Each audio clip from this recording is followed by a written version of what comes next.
আসসালামু আলাইকুম viewers, lucky রান্নাঘরে আপনাদের সকলকে স্বাগত।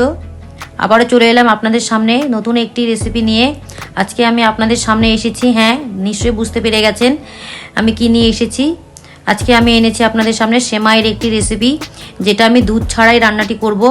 একদম রান্নাটি হবে শুকনো, মানে এটাকে আপনারা বলতে পারেন শুখা সেমাই বা জর্দা সেমাই।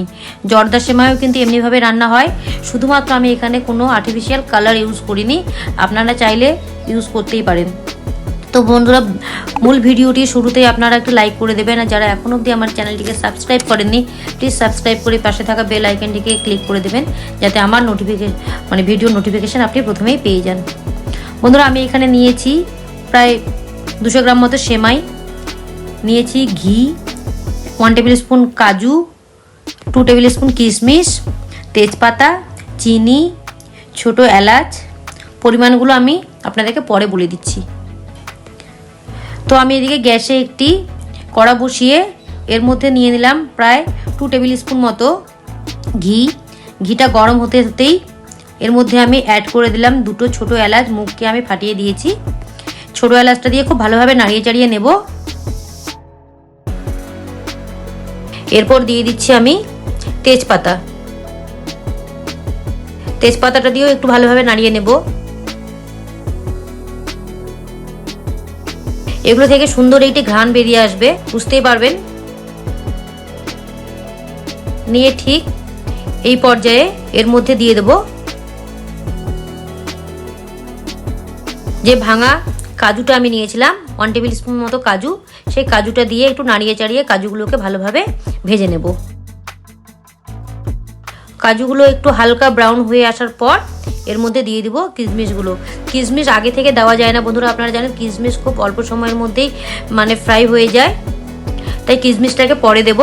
আগে কাজুগুলোকে একটু খুব ভালোভাবে নাড়িয়ে চাড়িয়ে ভেজে নেব। কাজুটাও যখন ভাজা হয়ে আসবে তখন কাজুর মধ্যে থেকে একটু সুন্দর একটি ঘ্রাণ বেরিয়ে আসবে। এবার আমি দিয়ে দিচ্ছি 2 টেবিল স্পুন মতো আমি কিশমিশ নিয়েছিলাম, সেই কিশমিশটুকুও দিয়ে দিলাম। দিয়ে খুব ভালোভাবে নাড়িয়ে চাড়িয়ে এগুলোকে সব ভালোভাবে ভেজে নেব। খুব সহজভাবে সহজ পদ্ধতিতে এটা তৈরি করা যায় এই সেমাইটা। আর এই সেমাইটা তৈরি করতে কোনো হ্যাপার মধ্যেও পড়তে হয় না, অল্প সময়েই তৈরি হয়ে যায়। আমার কিশমিশগুলো ভাজা হয়ে গেছে। এবার আমি এর মধ্যে অ্যাড করে দিচ্ছি 1 বাটি চিনি। চিনিটা আপনারা যে যার পরিমাণ মতো দেবেন, কেউ চিনি খেতে বেশি পছন্দ করেন, কেউ কম পছন্দ করেন, কাজে এখানে নির্দিষ্ট আমি কোনো পরিমাপ আপনাদেরকে বলবো না। আর দিয়ে দিলাম আমি 1 কাপ মতো জল। চিনিটা আপনারা আপনাদের পরিমাণ মতো দিয়ে জলটাকে দিয়ে দেবেন। আমি এখানে 1 কাপ জল দিয়েছি, মানে ওই বাটির, যে বাটিতে আমি চিনি নিয়েছি সেই বাটির মোটামুটি 2 বাটি জল দিয়ে দিলাম। এবার জলটাকে খুব ভালোভাবে ফুটিয়ে নেব। বন্ধুরা, জলটা আমার একটু কম মনে হচ্ছিল সেমাইয়ের তুলনায়, তাই আমি আর একটু পরিমাণে জল অ্যাড করলাম। নিয়ে ঢাকনা দিয়ে খুব ভালোভাবে ফুটিয়ে নিলাম সবগুলোই। দেখুন একদম ভালোভাবে ফুটে এসেছে, আর চিনিটাও খুব সুন্দরভাবে গলে যাবে। চিনিটা না গলা অবধি আমরা অপেক্ষা করব।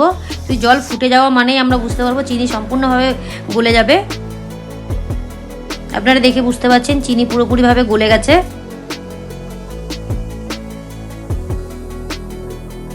এবার যে সেমাইগুলো নিয়ে রেখেছিলাম আপনারা এভাবেও দিয়ে দিতে পারেন, আবার যদি ভাবেন যে একটু ভেঙে নিব সেভাবেও দিতে পারেন। আমি কিন্তু ভাঙিনি, অ্যাকচুয়ালি ভেঙেও যাবে, নাড়াচাড়া করতে সেমাইগুলো ভেঙে যাবে, আমি তাই ভাঙিনি, এই অবস্থাতেই দিয়ে দিলাম জলের মধ্যে। আর দেখুন খুব অল্প সময়ের মধ্যে একটু নাড়িয়ে চাড়িয়ে শুধু নেব, আর পুরো সেমাইটাকে ভালোভাবে এপাশ ওপাশ করে উল্টে পাল্টে জলের সঙ্গে চিনি শিরার সঙ্গে মিশিয়ে নেব। এটা খেতেও খুব ভালো লাগে, আর করতেও কোনো ঝামেলা নেই। অল্প সময়ের মধ্যে বাড়িতে কোনো গেস্ট এলেও তাদের সামনে তৈরি করে দেওয়া যায়। আপনারা অবশ্যই বাড়িতে একবার হলেও তৈরি করবেন এবং আমাকে কমেন্টের মাধ্যমে জানাবেন যে আপনাদের কেমন হয়েছিল। আর বন্ধুরা, হ্যাঁ অবশ্যই রান্না সংক্রান্ত যে কোনো ব্যাপারে আপনাদের যদি কিছু জানার থাকে, কিছু বলার থাকে, অবশ্যই আমাকে কমেন্ট বক্সে কমেন্ট করে জানাতে পারেন। আপনাদের যদি নতুন কোনো রেসিপি দেখারও ইচ্ছে থাকে সেটাও আপনারা কিন্তু আমাকে কমেন্টের মাধ্যমে জানাতে পারেন। বন্ধুরা, আজকের আমার প্রশ্ন, আমি এখানে কতটুকু পরিমাণে জল ব্যবহার করেছি। তাহলে দেখলেন আমার রান্নাটি কমপ্লিট। আমি একটু স্ট্যান্ডিং টাইম দিয়ে সেমাইটাকে একটা বোলের মধ্যে নিয়ে নিয়েছি। আপনারা দেখতেই পাচ্ছেন কতটা ঝরঝরে হয়েছে। এটাকে জাস্ট মিনিট 5 সময় দিলে একদম ঝরঝরে হয়ে যায় মিনিট 5 মধ্যেই, এবং দেখতেও পাচ্ছেন কতটা ভালো লাগছে। আপনারা অবশ্যই একবার বাড়িতে ট্রাই করবেন এবং আমাকে জানাবেন।